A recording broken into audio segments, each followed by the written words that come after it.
A rare occurrence tonight, the House Select Committee looking into the January 6th riot will be holding a primetime hearing. And to talk about the significance of this hearing is Dr. Stephen Maynard-Caliendo, professor of political science at North Central College. Thank you, sir, for joining us. Good to see you.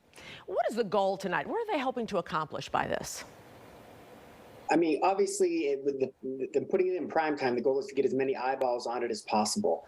I think that the members of the committee have expressed that they have some concerns that it's been a long time since January 6, 2021, and that people may have, lots has happened since then, and that they want to remind people of what happened that day and then start to make their case for why they believe that President Trump was directly responsible for what happened that day. But Professor, the people that they really want to see it, will they be watching it? Well, I don't know exactly who they really want to see it. I mean, there's no question that this is going to be a slick production. There's been no secret about that. We saw similar videos during the second impeachment trial or the second impeachment hearings and then the trial for President Trump. But apparently there's a lot of new evidence because they've done over 1,000 depositions and collected documents. So we're going to hear a lot of information that's new that we hadn't heard before. And getting it into the public record, I think, is part of the goal. But as you pointed out, having it in prime time, the goal is to make it a spectacle, and so that's what we're in for tonight. You talk about it being a slick production. Former head of ABC is the one who's advising them on this. What can we expect from that? The idea, I believe, what I'm understanding is that it's not going to feel like a regular hearing. And for one thing, there's not going to be any opposition. So oftentimes when there's questioning, the Democrats have a certain amount of time, the Republicans have a certain amount of time, and witnesses then will be questioned by both sides. There's two Republicans on this committee, but everybody on the committee is singularly focused in finding out what happened and believes that the president was responsible. So that's going to make things different. The production aspect of it, I believe, is to make it more entertaining.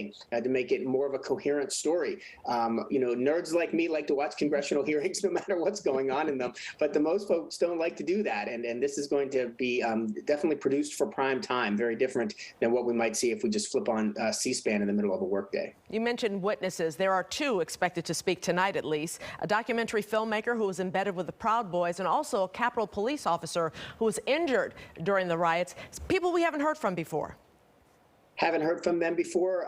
There's going to be additional witnesses at future hearings from this committee, and there's going to be information through documents and I think even video clips from recorded depositions, maybe from Ivanka Trump, maybe from other Trump children, other people who were deposed by the committee because of their involvement that day. And so I'm going to be very interested to see how long those run, how they chop them up, because you can imagine when you're doing a production of this nature, they're going to leave themselves open for criticism that they're not giving the whole story or they're taking things out of context. So it's going to be very interesting to see how it's all put together. I think the last pretty prominent hearings that we saw like this were the Watergate hearings years ago. How will this differ?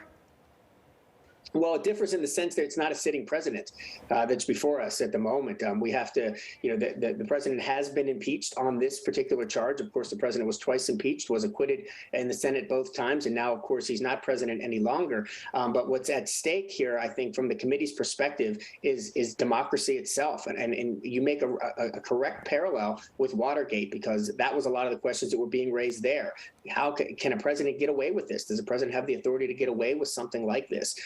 This person is not the president of the United States any longer, and this committee does not have the ability to bring any criminal charges to anybody involved. All it can do is make recommendations to the Justice Department, but it is a story about our democracy, and that's the story that the committee is seeking to tell this evening. And this one will be much more partisan than the Watergate hearings, too.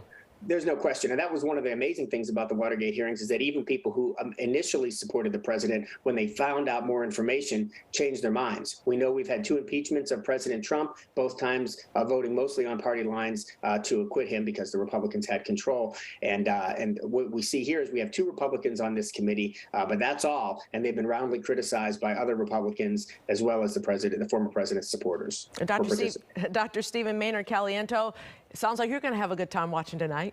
It's going to be fun. Absolutely. Primetime politics. Thanks for joining us. Be safe, be well. Good to see you. WGN will carry the hearing live this evening. We'll also have special live coverage with political analyst Paul Lisnek. It all starts at 7 on WGN TV, online at WGNTV.com, and the WGN News mobile app.